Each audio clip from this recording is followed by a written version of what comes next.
my analytics glasses for all those nerds out there. But Thomas Bryant's jockstrap, get him out of here! How does that not indicate to you, like, hey, sometimes, like, these prospects are awesome? Donald, get back! They snatched that chain, boy. Get back! What y'all gonna do about it? Popeye snatched that chain. Get back! We want that snack wrap. They got 3 flavors. Y'all got 1. Get back! Hey everybody, welcome into the Big Factor on the Big Play Sports Network, presented by FanDuel. Pat McGuire, Jack O'Rourke, Nick Bonneau, and Rob Watson. Guys, another beautiful day on the shores of Lake Erie here at Berkeley Lakefront Airport. Fellas, it's another Therapy Tuesday. It's been this way for how many weeks now at this point? I think we just actually need therapy. Yeah, it might just be BetterHelp if you're looking to sponsor. Yeah, weeks, right? But yeah, 20 plus years at this point, Rob. Like I don't even know at this Pat, point. I must say before we get too deep into this contest on the show today, I love that when you're producing and you like give everyone the intro, you ID the mic on every single person. Yeah, man. You get like Ryan, amazing producer, White doesn't 80. give you the full point. You go out, you give everyone a look. Well, it helps my brain. It's like I got Aaron Rodgers at like last night. He was screaming at his backup running backs or whatever, Kenny Gainwell and stuff. But fellas, how they do with their backup left tackle. Yeah. Oh, You never would guess. Yeah. Signed a guy off the street, and you never would have guessed that he actually looked pretty good. Funny how that works. Funny how that we've works. got KT Leviston just laying on his back every single drop back. So yeah. That guy probably knows like what every single cloud in Cleveland, Ohio looks like from sitting there on every single play. Is that cumulus? Yeah, he's like, cumulonimbus. Haven't seen one of those in Cleveland in a Some while. of this stuff makes you wonder because I saw a clip. Dustin Fox basically said something along that, like, if all these guys are so bad, why do we genuinely not just like cut them and give other people a try? Like, you telling me there's not some dude sitting somewhere that would like kill to be a special teams gunner and like possibly be an all-pro? Yeah, that but would, actually try. Jeff, if they're gonna bring Philip Rivers back, get Jeff Saturday out there to play center. Jeff Saturday, man. I don't like. We just sit there and we accept it. Just accept the booty cheeks. Yeah, there's got to be somebody working at like a White Castle that Yeah, played dude. high school football that's really fast and just got over. Put his whole body on the line. in the back and he's probably better. Yeah. Oh my God, guys! Honestly, you bring up Jeff Saturday. How far off are we from inviting Joe Thomas as the head coach position? Jed Wills. What is Jed Wills up to right now? Guys, Same thing as us. Yeah, he's Yeah, sitting same there. thing He's as one of us, the guys man. who's waiting. Not a whole lot. Yeah, not a whole lot. He was guesting on the Big Play Cleveland show. We loved that. But guys, it's another Therapy Tuesday. As I mentioned, the Browns bottomed out 31-3 against the Chicago Bears on Sunday. I know that we thought that the Bears were a little bit more of a gettable game than this, but another embarrassing showing. We talked about it at length on yesterday's show. Kevin Stefanski's as good as gone at this point. We kind of knew this, but I didn't think it would get this low, Nick. We think Really Kevin didn't. Stefanski's as good as gone. You know, I kind of don't understand why Jimmy Haslam's letting Kevin Stefanski and Andrew Berry continue to get cracks at this because, like, you know, like, so I was mad, and you know, we had like the rant that went out on social media and whatever, and everybody was like, well, prior to the season, wasn't it you that was saying that this team was only going to win 3 or 4 games? And that's true. They were only going to win 3 or 4 games. That was always the situation. This is a team that's not that talented, but it's how it looks. And it's like the losses aren't just losses. They're non-competitive. Like, I go back to the 0-16 times, the 1-15 times with Hugh Jackson, and you know that those teams were awful, but they at least tried. Like, they at least were in some of those games, and that's what made that era of Browns football so heartbreaking, because you actually had a puncher's chance in some of those games. Like, you lost 31-3 on the week following you had gotten upset in a game that you were favored at home against a team that had 1 win, and it's like they're not even contemplating making a change right now. So, like, people, like, I'm making brunch plans for Sunday, dude. Like, I don't care if the Browns gave up on the season. I give up on the season. I'm done with this season. And I think the thing is too, Nick, is like there's a couple of games I remember in Baker's rookie year, because I think this was a very parallel year in a way of like young quarterbacks figuring it out, like kind of building your roster back up a little bit, right? Like there was a couple of games that year where it was at least like, okay, we lost, but you know what? We played pretty well, and we just played a team that was way too. We're not good enough to play yet. You know, like we're not on their level. Every game we lose, we either get blown out. There's just like some inconscionable error that you can't even like fathom happened on a football field that has happened 3 times since 1947, and it happens that the Browns did it, or you just totally blow a game. Like, because they like even when they do lose close, it's something very, very ugly that you can either pin on coaching, should have been a win, or something of the like. Like, it's never just like, I know there's not many clean losses in any sport, but it's never just like an okay, we lost to a better team, we played well. Yeah, I just hate, like, and I can't shake the thought because, again, like, as somebody that played sports, you either coach it or you allow it, and they're clearly allowing this to continue to happen. So it makes me wonder, like, is this the strategic pivot that Andrew Berry talked about in his post-season press conference last year? Is this Kevin Stefanski doing the bidding of the front office and trying to lose these games? I certainly hope that's not the point, because if so, there's a hefty fine and even draft pick penalties that can come down if they're actively trying to throw these games. I don't think that's really what's happening. They said before the season 3-14 wasn't going to cut it. The owner said we know what better would look like, even though he wouldn't put a number on what a successful season would look like for the Browns. So if you say you know what better would look like and 3-14 isn't going to cut it, then why are these guys still employed? And to me, atop my Christmas list is just a clean house. It's not a new head coach. It's not a new quarterback. I need a clean house. I need a new GM. I need a new coach. I need serious people to get in here and run this the right way, because what I see right now, they're not serious. So the ownership group really should do Kevin Stefanski a favor, and I feel bad for saying this because you never want to call for somebody to lose their job and publicly get humiliated, but the guy clearly doesn't want to be here anymore. So do us all a favor, do him a favor, and let's get started on the next chapter of Browns football, because this current chapter that we're living through from the Deshaun Watson trade on, it's been horrible. It's been awful. It's been the worst chapter that I've ever read. So let's turn the page and start something new. I don't know why they insist on making us suffer through this even further. Well, it's like the old adage, before you go real quick, Rob, like it's like if you miss your stop on the highway, right? You don't keep going for 45 stops and then turn around. You get off at the next one, then you're like, okay, we made a mistake, and you keep going. Because, I put some thought into this, and I've been a guy for the last couple of weeks that sat up here and I said, I don't think Andrew Berry is going to get fired, whether I fully agreed he should or should not. I think there's a very solid reason. I was putting in some thought, because I've just completely moved on like everyone else. I'm thinking about the offseason. I'm thinking about how could we get the team to be competitive in 2 or 3 years at some point again, because too many issues. It's not getting fixed in one season. Here's why Andrew Berry cannot be our GM going into this draft. There are 2 positions that since he's gotten here, we have not been able to draft well at all.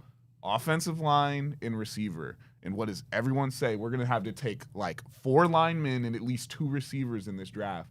Do you want the guy that was going all in on guys like David Bell to come in and the Anthony Schwartzes and the Donovan Peoples-Jones, and these are the best guys he could draft, like in the Cedric Tillmans? Do you want to end up with that guy drafting who said Zach Zinter was going to be our guard of the future, who's just neglected offensive line completely? Or are we going to go get a GM that knows football, that is proven he can see and find talent? Because if we miss this draft, we're effectively setting ourselves back another even further, 2, for sure, 3, 4 years. Because if we go all in with these top picks, and we could have, if we have a top pick and we trade back, we could have a shot at 3 or 4 first-round draft picks.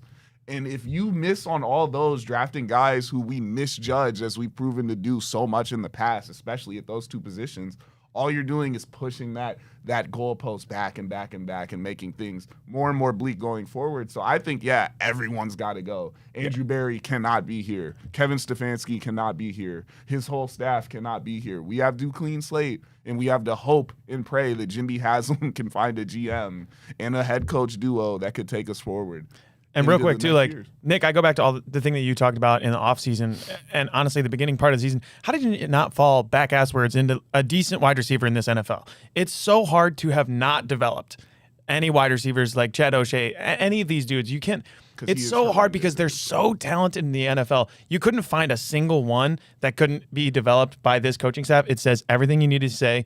And honestly, I think they got a clean house, like you were saying, Jack. What you got? Well, Pat, with the receiver thing, okay, teams hitting the 4th and 5th on guys. They do all the time. And here's the thing, Justin Jefferson and Jamar Chase. Yeah, like Justin Jefferson and Jamar Chase were first-round picks. I get you haven't had first-round picks to do that. And Puka Nacua and Amon-Ra St. Brown, I won't even use those against the Browns because those guys are a dime a dozen. The Lions got lucky and found a guy in the third. The Rams got lucky and found a guy in the fifth. I'll even give them that. But the fact that the receivers that you've drafted are David Bell, who's out of the league, Anthony Schwartz, who's out of the league, Cedric Tillman, which... Milk carton. Good About luck. to be out of the Good league. luck. Jamari Thrash in and out of the league. Hey, he's back. Donovan Peoples-Jones out of the league. He's doing like Snip, dancing snap, videos snip, on snap. TikTok now. It's like these are the guys that it's so I'm not asking you to find a Chase or a Jefferson or even a Nacua or a St. Brown, but we can't find a guy that's even worth being on an NFL roster. No, that's 3 what's years insane. into his We career. can't find a 2 or 3 at any point in the draft. Like I feel like all 31 teams find at least one receiver that could be in a rotation each year, not just 100%. constant missing. With third-round picks to get a receiver in the third round, that guy should be on your team and at least making a couple plays. Because the tight end, genuinely, the tight end cannot be your leading receiver year after year. We targeted Harold Fannin It's 14 unbelievable. times on Sunday. Unreal. 14. Wow. Those were the targets he was getting at BG. I was gonna And ask you rightfully guys. insane. so, Jack, but go for it. come on.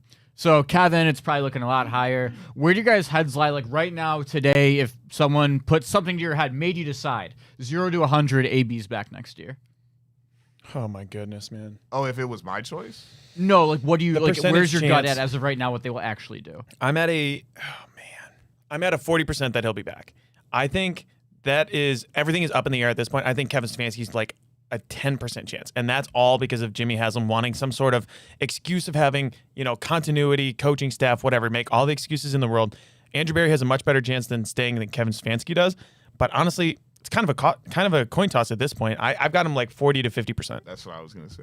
I would flip a coin. Yeah. Because that's probably how Jimmy makes his Yeah, decisions. yeah. He's gonna sit there. He's just like, Harvey Dent. Yep, That's some money. He's gonna boom, and then because then if we do get rid of him, who do we go with first in terms of getting the new guys in? Are we going head coach first or GM first? And then you got Well, and also who's leading that search? That's Like well. does he have Depot. does he have advisors, working for him? Because like now that Paul DePodesta's gone, guess, he was man. the guy that led this current search that got us, Kevin Stefanski first, then Andrew Berry from there. Yeah, I just don't know. I do think they both deserve to be gone.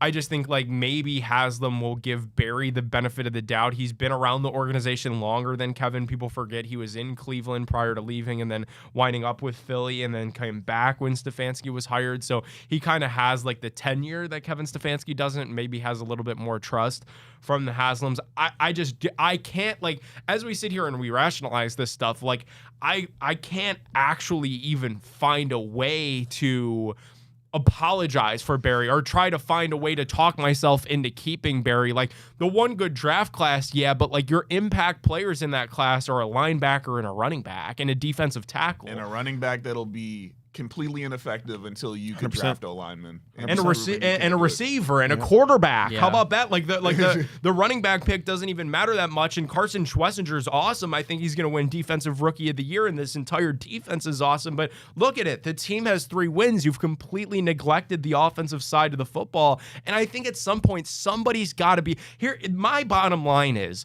nobody has been held accountable for the decision to chase Baker Mayfield out of town. It's just that simple. Like nobody outside of Jimmy Haslam saying you could put it on me. It was a swing and a miss on Deshaun. Like, okay, yeah, we are putting it on you, but what's that mean? There's been no fallout. Nobody's been held accountable from the entire thing. So to me, you just have to flip this chapter of miserable Browns football and you've got to turn the page on to whatever's next because these guys, they preach smart, tough, accountable. They're 0 for 3 over the last 2 seasons.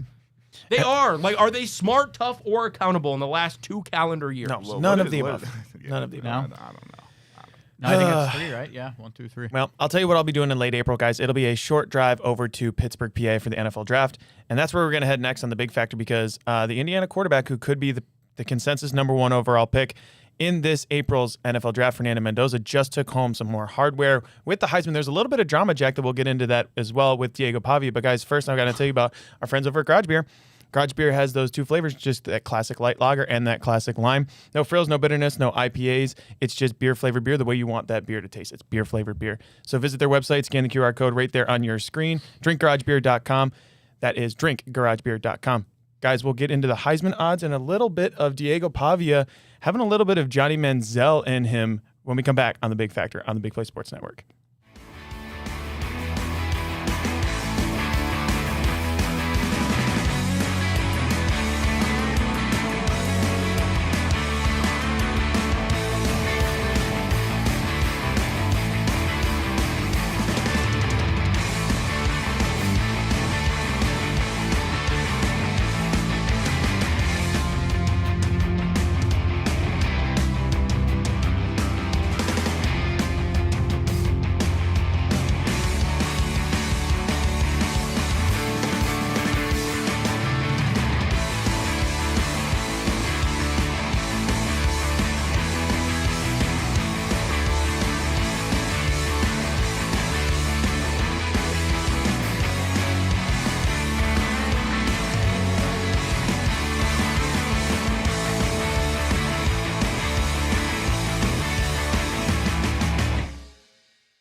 Hey, everybody. Welcome back into The Big Factor on the Big Play Sports Network. Pat McGuire, Jack O'Rourke, Nick Pinot, Rob Watson. I put my hand down to my side there, Jack. Thank you. But we were talking a little bit of Browns. They're going to be turning the page pretty quickly. They have 3 merciful games left to go.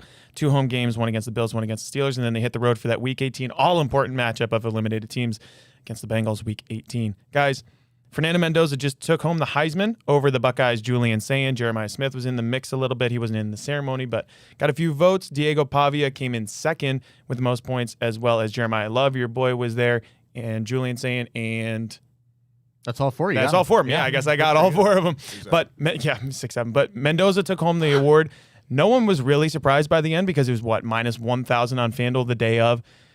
Any sort of surprises there? Bobby Carpenter talked about it on his show, Nick, that it was kind of just the best player in a somewhat flawed field for the Heisman this year. It was, man. Like, I can't really remember a time where the Heisman had like less hype around it. Correct. Like, the ceremony came and went. He gave the cool speech, and that got a little bit of run with it, with his parents and his grandparents and all of that stuff. I mean, he spoke Spanish. Like, certainly a cool moment. And Fernando Mendoza worthy. Like, I mean, he's the best quarterback on what ended up being the best team in college football this year because they beat the Buckeyes in the Big Ten championship game. So, like, I can't be too upset about the result, and I'm not. I think Fernando Mendoza was deserving, but I do agree with the overall sentiment that it just felt like a down year for the Heisman. And I do hope that this isn't like a byproduct of the current landscape of college football with the 12 teams and with the NIL and the big programs kind of standing on top of everybody else. Like, I do hope we can find a way, hopefully as soon as next season, to get back to a point where like being the Heisman matters and, guys are actively going out of their way late in the season to chase stats and to, do the pose in the end zone so they could try to be the Heisman and have those moments. Because this year, like, it just didn't seem like we ever had that true Heisman moment. Like, maybe the Big Ten championship game, I'm not giving that late drive against Penn State because that was a game that should have not been close. So like, there was never really a true Heisman moment this year. If anything, I could make the argument that it was Julian Sayin in the big house with the snow coming down, a kid from, suburbs of San Diego, California, hitting the silencer against the Wolverines that had beaten Ohio State for the last 4 years. But again, Ohio State was favored in that game. Like, everybody thought that the Buckeyes should have won that game. It was just that they did it and they really needed to. So I hope that the Heisman could come back. That's like my whole take of this. Like, I hope that this isn't like a foreshadowing of what's to come because this award like does mean a lot to me. I don't know that it will. I think it's just more so the product of just like a legendary year in the other way of people not living up to hype. Like, I think most years, like, you kind of have 2 or 3 names identified as college football fans before the year. Like, okay, these are the guys like I'm going to hone in on. I'm going to make sure I catch their highlights every single week. Like, who are the big names coming into this year, right? Arch Manning lays a dud week 1 against Ohio State. kind of struggles through the first 5 weeks of the year. Most people only kind of pay attention nationally for the first 3 weeks and the last 3 weeks. So Texas was out of it, right? So no one's watching Arch. His hype is gone. Drew Eller comes in. He's the big name that returns back for another year. They lay an egg, lose 3 out of the first 7 games, whatever. Yep. He gets hurt. He was never in it. Like Jeremiah Smith as a receiver, not that he had a bad year by any means. Jeremiah Smith had another excellent year, but like he was a big name you're watching for. But when you're not putting up Randy Moss numbers, which again, it's hard to do when you have Cardinal Tate, Brandon Ennis, and all these other weapons, like that kind of loses its luster a little bit. Like it just wasn't a big year for the big names, really. Like Lagway was supposed to be big. He fell off, went to the portal. Lenoris Sellers ended up being stuck on a bad team. Like there just wasn't, the big names didn't show up. Yeah, Rob, I don't remember your guys' exact draft picks for the Heisman draft, the preseason Heisman draft, but I don't remember mine. Yeah, I mean, Jeremiah Love was way up there. The only there. one who had a finalist was me. I had Moore, Simpson, and Manning. Yeah, I mean, it was just such a strange year in college football. You're so right on, too. I'm surprised. In the portal, Raiola. Yeah, Raiola in the portal. It's portal season, guys. He could be a front runner next year. Yeah, if he goes to the right school. Like 100%. LSU. I think him or Lagway is ending up at LSU. Unfortunately for Ryan, it's going to be Brendan Sorsby. There was a lot of talk. He just posted his girlfriend because his girlfriend transferred to Texas Tech, and maybe it was Texas Tech, but he hit the portal as well. There's a lot of quarterbacks in the transfer portal, guys. A lot of guys. Kenny Minchie's going to have a baller year next year at Tennessee. He was Notre Dame's backup. He's going to have a great year. All right. He's from Nashville. All right, he's from Nashville. He's the biggest quarterback in the portal. He's from Nashville, guys. It's not a crazy take. But, guys, we talked about Fernando Mendoza. We talked about Fernando Mendoza at the top of the potential NFL draft in 2026. That would be, we saw a lot of mock drafts come out yesterday. Field Yates earlier this week, I should say. He had the Jets trading up for the number 1 overall pick. We also saw 3 Buckeyes in the top 10. Caleb Downs at 9, Arvell Reese, and then number 4 was Carnell Tate to your Cleveland Browns. If the Browns do get that 4th pick and they stay put, a wide receiver could be coming home to Berea. Carnell Tate, would you rather have a wide receiver at this point or the potential quarterback guys? I'm going to keep repeating myself on this. The Jets could outbid everybody. Field Yates had it right. They can and they probably will. They blew up their defense at the deadline because they knew unless you've got a quarterback in this league, you've got nothing. So for all the people that are out there that want to see the Browns lose every week and they've been cheering for the Browns to lose for the last 10 to 12 weeks, careful what you wish for because you could do all of this losing just to get outbid by the Jets when it matters if a team like the Giants or a team like the Titans winds up with the number 1 overall pick and they don't really need it because they've already got a quarterback.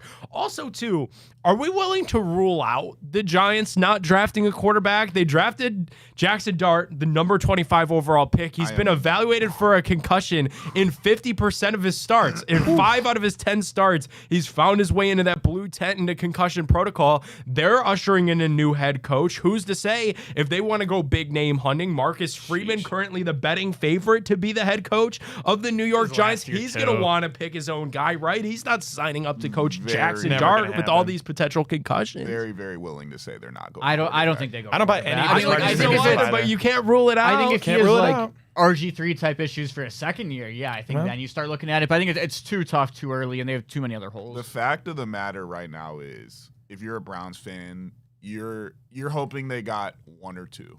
Right now, I think we're projected 3. You're hoping we somehow get 1 or 2 because then that puts you in.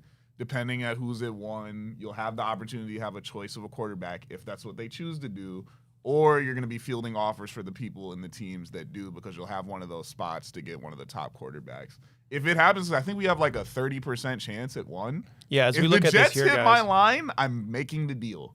The deal. If they're sending picks, I'm making the deal. That means you're moving back to like 5 or 6. You're getting 18, and then you could start building out the team from there. You're going to get a receiver. You're going to get a tackle. You're probably going to get a guard. You might be able to get all those in the first round, and that all depends on where we at. If we stick pat in around 4, the deals to trade back might be a little rougher. No one might be calling about 4, and that's when you say probably, all right, I'm going to take a receiver at this point because the quarterbacks are going to be gone, and then I'm looking to see what I could do in the back end of the first round at a tackle. One of the things, too, as you talk about those draft picks that the Jets have, Nick, as well, you look at this, too. The sneaky one in there is Dallas at 14 because they've got that second-round pick from the Cowboys, and they've had a very down year.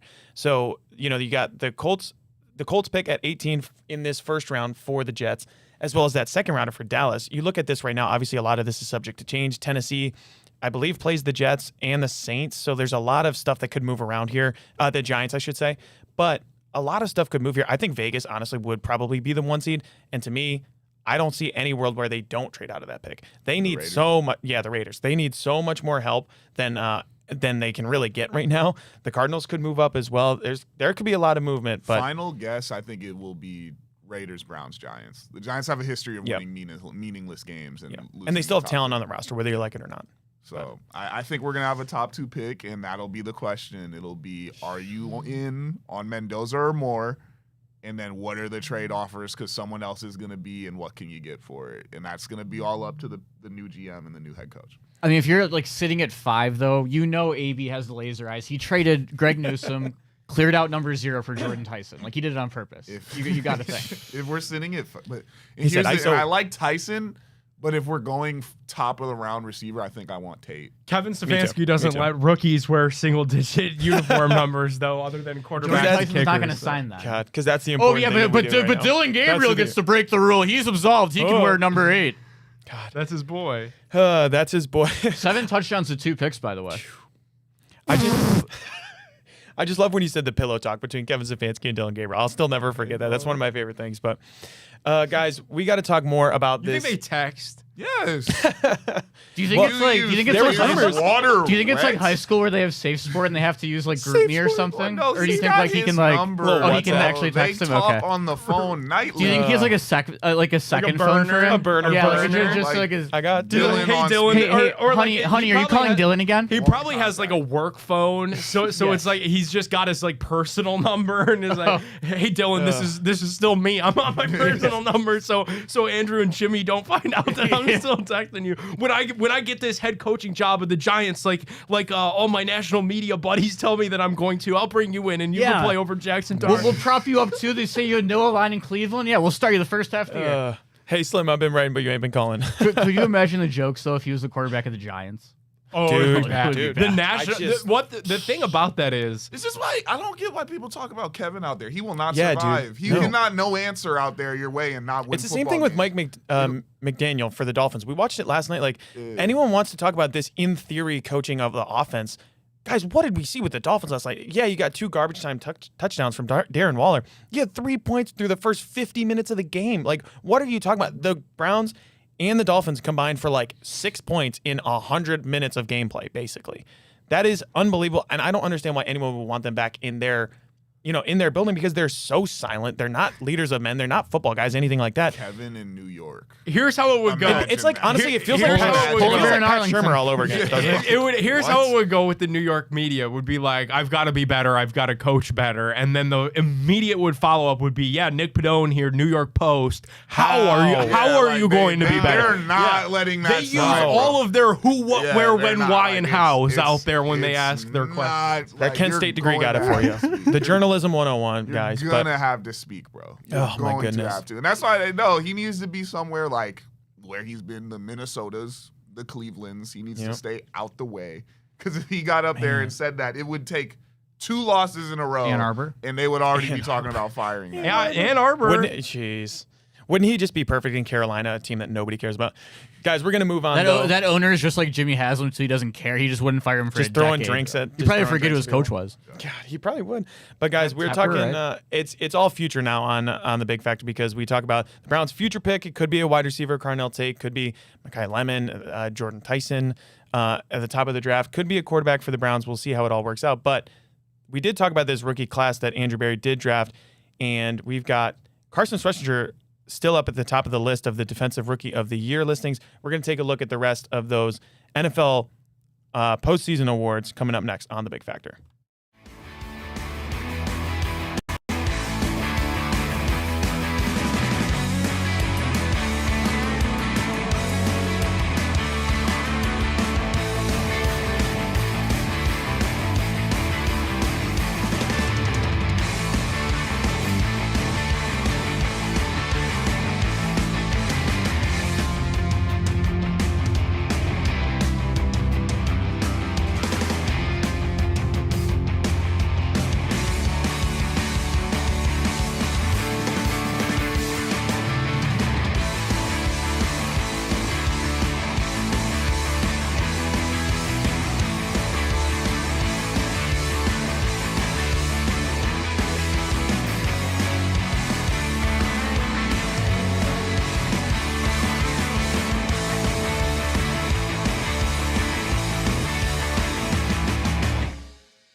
Hey, welcome into the Big Factor on the Big Play Sports Network. Pat McGuire, Jack O'Rourke, Nick Pannone, Rob Watson, you.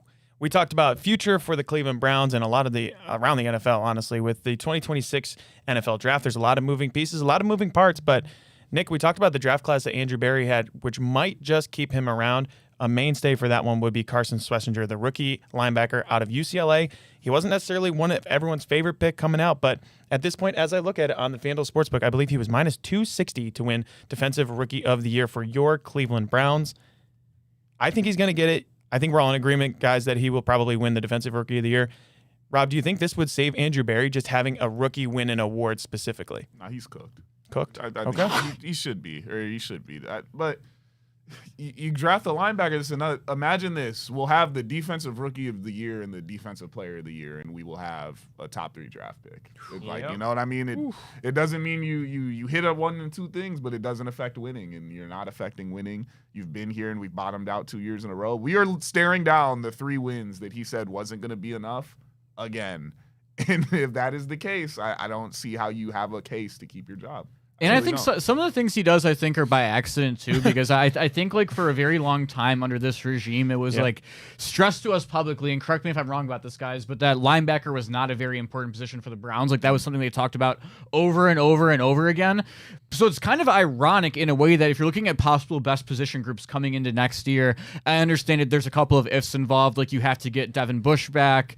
Jeremiah Owusu-Koramoah would have to come back healthy. Like, if you're looking at having, like, Swass with Bush, Baker, and JOK, like, you might have an unreal linebacker core, but it would, again, seem like it'd be by total accident because you don't prioritize that. And the positions that we talk about all the time, like wide receiver, you need to go out, you need to have guys. Like, you got to have tackles that keep the quarterback upright. You continually miss there. Like, we talked about it earlier, guys, like, name the good receivers that we've drafted. Like, what playable NFL offensive lineman has Andrew Berry drafted? None. Yeah. I think we've drafted not even viable. Who's number backups. 1? Luke Whippler? One of the biggest misses we don't talk about. I know. He's not good. I know it was a while ago, but one of the biggest misses in the last decade for the Browns is taking Jed Wills over Tristan Wirfs. Or, I guess we drafted DeWan. He had but a year. Okay, but like he was well on his way to being benched this year before he got hurt. I think we can all agree on that. But he might be a part of the play. So he might have to be the opening day right tackle. At this moment, how would they cut Conklin? We are coming at this moment. We have 0 linemen next year. Yep. 0, and we need 2 receivers. That is 7 starters that you need to get next year in the draft and free agency. You're gonna have no to money try in free agency either. We're re-signing, so we're assuming it's not Teller.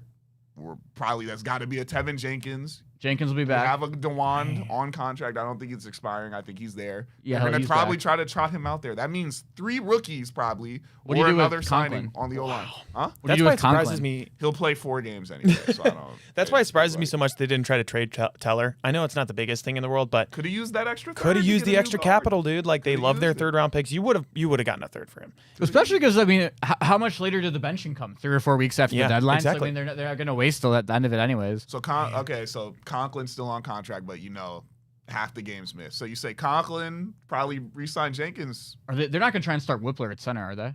I would hope not. Nick But Harris, bring him back. that would mean you're going to draft a center to be competition, and the whole left side of your O-line is going to be rookies. You're going to have to get a left tackle and a left guard to be a rookie to start. And then you still need to go draft 2 competent receivers. Maybe to the be in your top undrafted 4. rookie from LSU might work out at right guard.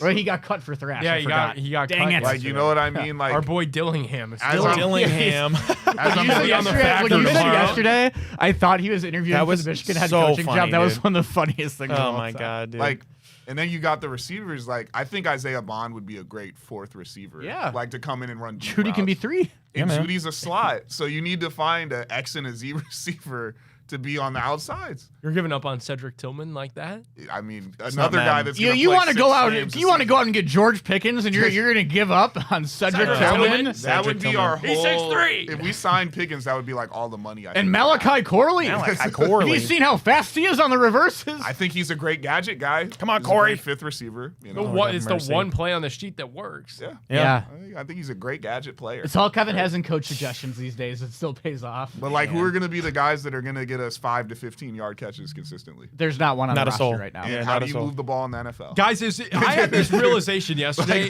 Are we like towing the line of just a Cleveland sports wasteland where the Browns I could be think you're bad right. for 4 more years? The The Cavs aren't going up. The Guards are not Guardians, going We up. were going there Guardians next, have man. spent all Cavs their are in money. Like these 2 purgatory. minor league arms that they brought in, that's all we're gonna get there. They have Cavs. the Cavs 76 are in the wins play. written all over The it. Cavs, They we are better in buckle up purgatory, for man. early spring A play-in play- Hey, guys, basketball. I was gonna say, you guys want to buy play-in tickets right now? You want to get ahead of Second them? playing team, bro. Wow, dude. Like, Oh, are we because in a guys, I read wasteland? John Hollinger, who's one of the writers on The Athletic for basketball. He was the Grizzlies GM during like the grit and grind era. He came out and he broke down into like tiers, like what each team should do at the trade deadline. The Cavs had their own tier, and it was like second apron ... for this question mark, and like that was the worst I'd felt about the Cavs in a very long time. Yeah, it's tiers, all right. Yeah, I broke it down into tiers. I'll break it down into tiers as well because they stand at 15 and 12 as we record right here on this Tuesday, guys. We were jumping right into it. The NBA Cup Finals is tonight between the Knicks and the Spurs. We'll get into that later on our FanDuel Parlay of the day, but doesn't it just feel like a completely different team? This Knicks team that is playing in the final tonight, it just feels like it's a different world. We've got the Knicks coming up on Christmas for the Cavs. That's only That'll 9 be a days real away. eye-opener for everyone. That is going to be a huge eye-opener. We'll see how that one goes, but overall, they lost to the Hornets, I believe, twice in a week, and then they should have lost to the Wizards. should have lost to the Wizards. That game was unbelievable. I think he had a 50 Herculean points. effort. Yeah. I think he had 50 points for us to win. And you heard what he said after the Hornets loss. He said, I had a bad night, and that can't happen if we're going to win. If he has Insane. to score 40 points every night, we are the most 7th seed basketball team. It's ever. where we were 4 years ago. Yeah, dude. It He is. should not have to do that every night. really His is. 25 to 30 points should be enough, more than enough, to beat a team like the Hornets. I'm gonna And that's climb the up problem onto we're the at right roof now. of Rocket Arena, and I'm gonna put up like a bat signal for Jordan Ott to come back. Jordan Ott. Because I really feel like as I look at this, like, okay, you swap Lonzo Ball for Isaac Okoro. I can't imagine that broke everything. No. DeAndre Hunter just can't play basketball anymore. So like, was Jordan Ott the piece that kept this entire offense Here. together? I'm gonna tell you what it is, and this is I'm gonna staking my claim. So, and everyone, if you want to come at me and say I was the guy that said the regular season didn't matter, I 100% did. It didn't matter because we assumed you guys were going to look more than competent throughout. It doesn't excuse this awful play that's been going on the first about 30 games of the season. We simply have a roster at the top that does not fit together. That is the bottom line. We got too many guys that overlap and their skill sets overlap, and we're having giant holes missing elsewhere where you need to have championship basketball. We do not have that clear second guy to, if you want to be a championship team, that Jaylen Brown, that Jalen Williams, that guy who you could count on, who could have his night where he could have 40 points, but he's going to be consistent. He'll never dip under and be a no-show, but he's going to give you 15 to 20 a night. He's going to be consistent, and he's going to help out. He's going to be the 1B to what would be Donovan's 1A. We got a guy in Darius Garland who's a great player, but as a true point guard, it doesn't really fit on what we're trying to do on this team. That small backcourt, we've talked about it for years. It's a disadvantage. We're not a good defensive team. In the front court, Jared Allen, honestly, is a solid center. He's a solid center. But in today's NBA, that solid center next to another soft center or 4 to 5 man in Evan Mobley, it's not going to work. You needed to choose one or the other a long time ago. And honestly, at this point, it should be Evan Mobley. He's expanded. He's shown he could at least hit a couple threes a game. He could stretch the floor. He's more versatile. He's younger. You should have went with him. Playing both of them next to each other is not the method in the NBA. It's not what works. They're not two guys that would fit alongside of each other. And you're looking at it now. Thank goodness Jalen Tyson has looked as good as he has this year. God, dude. Because Where would we DeAndre be at? Hunter, it's not working. Where would it we doesn't be at? fit. It doesn't fit. It's all a bunch of stuff. It's too grimy. The chemistry is not there. And that's truly what you're looking at and you're going to continue to see over the year. Will they maybe get it together for a little point? Maybe. hope so. I don't know. But do you think that means we're going to step into New York in the playoffs? That we're going to I don't On even know if Christmas I'm Day? confident we could step into Atlanta in the playoffs right now. Teams that have had our number. Well, and the thing, Rob, Currently- with like your initial point there about like the regular season doesn't matter, that's true. But the thing is, these games do count. So like right now, you are We a won't have play-in home team. court. Yeah, like We don't have a guaranteed spot in the dance. The Like, Celtics it's- are above us. Like these are all they the- sold off the all their Celtics- pieces. This is a gap year, like you said, for the Celtics. It's unbelievable. Those are team. They've got guys that fit that play well. I know off they do. each Peyton other. Pritchard, eat us And- alive. He had And 41 at the points. at the top of the things that hurts the most is the guys that I've been saying to move and that many fans have said, the DG and the Jared Allen. the value is gone. Yeah, now you can't. The value is gone. You've got these guys on big contracts. Darius Garland's toe is going to be a thing for the rest of his career, and he's going to have to deal with that. And now every NBA team knows that. It's only made him a worse defender. And Jared Allen, the book's been out on him, and the value's down again. You had a point where these guys were both, I think, fringe All-Stars. All-Stars at one point. Yeah, and Donovan and Darius was an All-Star. Yep. Like, the value is gone. It's gone. You can't move them, and you're stuck. And if you do move them, it's going to be for a much depreciated asset than what you could have got 2 years while ago. being in the second apron as well. At a 'Cause time you're that you gonna have to absolutely clear can't out afford it to. The money we're paying Hunter, the money we're paying Darius, the money we're paying. There's no way all three of those players. Dan are on Gilbert the team can't be next year. happy, right? No, you can't be happy. Isn't he paying $100 So- million for him to be in the second Yeah, apron or something being like in the that? second Our apron. starting lineup is like, between all the contracts, when they do all play, it's like, I think a $200 million starting lineup per insane. year. So even like One as of the like per most, season, like obviously adjusting for inflation and stuff. I'm not a math guy. This team costs more than like the LeBron teams did, correct? Oh yeah. Not Yeah. even close. Yeah. Oh, It's yeah. not By a even ton. close. By Not a ton. even close. I think I'm not gonna say it without a doubt in my mind, but the money I'm pretty sure Kevin Love was making back in the day is on par to what like I think DeAndre Hunter is making right now. Is somewhere comparable. Incredible, guys. And one of the biggest things too is Kenny Atkinson, as a head coach, would normally do. Like he was trying to say to the media that the sky's not falling. This team is very good. They're 15-12. The sky's not falling. The East is still pretty open. I think that's the only saving grace right now is that there's no real runaway team besides how the Pistons are playing right now with JB. We've seen them, Cade Cunningham, your boy Rob. But the big thing to me is that was a huge concern that Kenny Atkinson said the sky is not falling. I don't know if you guys saw this either, but Donovan Mitchell, he had to go up during the Hornets game, by the way. No LaMelo Ball. You lose that game in overtime. You didn't score a single point in overtime. That's the first time that's happened in a decade in the NBA. Donovan Mitchell goes up to Jared Allen and says, take a hard foul. Just take one. Just do it. I don't care. Just take one. Donovan's getting frustrated. He's getting He got frustrated. teed up the other night. He's getting frustrated, but in a what world do you have to tell your starting center to do that? I understand you can be more of a finesse player, a softer player. Jarrett Allen should know that you can just take a hard foul at some point if you're getting cooked by the Hornets. He's not a bruiser. Yeah, that's true. And But you got two. Your front court has no bruisers. Jalen Tyson's our biggest. Thomas bruiser in the Bryant, front literally. court, and he doesn't start. where would we be hard without to Thomas win. Bryant, Naquan Tomlin, It's Jalen hard Tyson? to win that way. I talk about Incredible. OKC a lot, but they got the formula. Lou Dort, Bulldog. Alex Caruso, Bulldog. You got Chet Neither Holmgren- all-stars, Chet- neither no, max great players, though. but they fit. You have a guy like Chet Holmgren, who, in my opinion, better than Evan Mobley. For sure. Better. And who's next to him? Isaiah Hardenstein.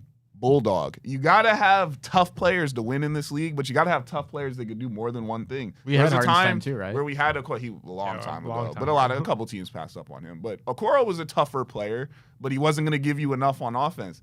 But I think the role players we have now, if we had it together at the top, and we, instead of holding so tightly to this core four, made it a good big three at one point, and I think there's been opportunities, because I know once upon a time we had a trade for Brandon Ingram. That was a possibility. Imagine if we had him on this team right now. Imagine how things would look. And at one point too, against that Wizards game, Darius Garland was 0 of 10 from 3. Like, to me, all the memories of that It's like playoff Deion series, Waiters, man. the Deion Waiters, right? So the memories of that playoff series where he came back, I think it was against the Magic, where Donovan had to come back up to him and just like, just keep shooting through it, keep doing that. I understand that's what you have to do in the association. You know, none of these games are going to be this bad, but we've said that about the Browns before. So Darius Garland, it's going to be a toe issue that he has to deal with the rest of the season. I don't know if the Browns, I don't know if the Cavs are really redeemable at this point. I know you got to keep a good face on it if you're Kenny Atkinson saying the sky's not falling. But Nick, 1 to 10, what's your worry? What's your panic meter right now? I mean, it's growing, and it's growing just because, like, I still think, you know, the trade deadline's February 5th. I think they've got to make some moves and That would shake mean this you're thing up. sellers, though.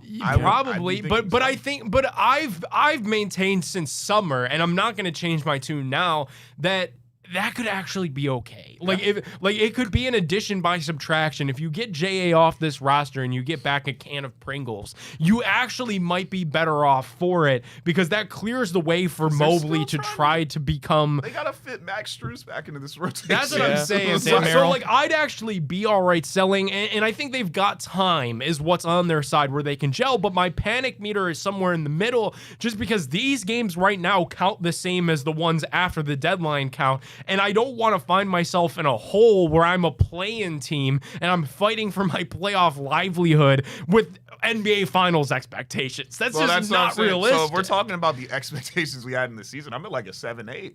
To Yeah, think this is a 100%. finals team right now? I 100%. mean, if I'm We were basing talking it off- Evan Mobley MVP odds. At one, we were. It's crazy. Get me off this ride. Yeah. I want off. And Really? that's We should have been talking about Jalen Tyson MVP. odds. What was that at the start of the partially season? on us, but Six-man in there? especially the front office. Everybody was saying it though. It's but, not but us. no, 100%. but definitely front office. They've And when you keep them severely together a second off season in a row, they've like, it's really severely overestimated the top level talent on this team or the people at the top of this roster. Because who was feeding us that Mobley MVP hype? What were we hearing all offseason? Breakout year. Added muscle. He added muscle. He's going to be initiating the offense. He's going to be a MVP. all that stuff. Not Darius Garland when he gets back. Oh, he looks great. Toe, all good. He's going to come back. He'll be better than ever. Jared Allen, he's been working. He's not soft anymore. And seriously thought all we've done, it's the perpetual over projection of the talent we have on this team has you where you are now to where you're stuck and you just simply aren't good enough. This is what guy's it's looking like. As we're 9 days away from Christmas, you play the Knicks at noon as people are opening their presents, right? I don't know that we've had since probably the early LeBron eras of the second iteration that we've had this much of kind of like a must-win national TV type game. I can't really think of any regular season-wise, obviously, in the last 10 years. On Christmas Day, you kind of have to win that game in the Garden. That is pretty close to as Much must win. easier said than done. Of course, but it's early on in with this these season. with these cats. That's what I'm saying, though. They're 15 and 12. The one thing that would help you out a little bit is a lot of these teams are clustered. Like Toronto is third, and they're 16 and 11. So It's you're another only team that's had our number this year. they have had our number for sure. There to be a So you're only a three-times, game huh? back technically out of the third seed. So it's a lot of clumped in the Eastern Conference, and being third and having home court would change a lot of things, even if you were 16 and 13, 16 and 12, whatever it is. But guys, the panic meter, Jack, like 1 to 10. I don't know what you got here, but panic For meter me, the I mean, Cavs. I don't understand basketball nearly as well as these two. Like, I'm a much more casual NBA fan, so mine's a lot lower for the Cavs, just because, like, I think, like, one thing that we do during every single season when teams aren't meeting our expectations is we all as fans panic because we're fans. Like, we get way too excited both ways, good and bad. Like, can I see a world where we're talking about the Cavs in March and we're looking back and laughing at how we were panicking in December about them? Yeah, 100%. Also, I mean, for the people who are in charge, they'd be wise to, you want to make sure these things don't keep on happening. But it's tough to judge a team who's been hurt. And I think also when you, like, in a way, I do think, like, it's not a championship hangover because you didn't win. You got bounced in the second round in 5 games. But, like, I do think sometimes when you do the whole, like, everyone plays every game shtick and we go out, we win 60 games or whatever last year. Like, I do think sometimes you're due to, like, mentally, even though it'll be like, okay, well, last year we did it this way and it was nothing different. So, like, I don't know. I don't mind it because I do believe in, like, the being able to flip it at a certain point. Yeah, we always talked about that flip being able to be switched, Yeah. like in those Flip LeBron years for the switch. Cavs. At a certain LeBron point, James isn't walking through the door, guys. Nick I already got- Padone we got pounded the Flan table. down, Nick Padone pounded the table for months and months and months about Kevin Durant and LeBron James come back to Cleveland. Boy, we could have used those guys right now. Guys, we got one more segment to wrap up here on The Big Factor. Stay right with us.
Welcome back into The Big Factor, everybody. And nothing was the same, Rob, like you nailed it. But just like Drake said, guys, we're still here.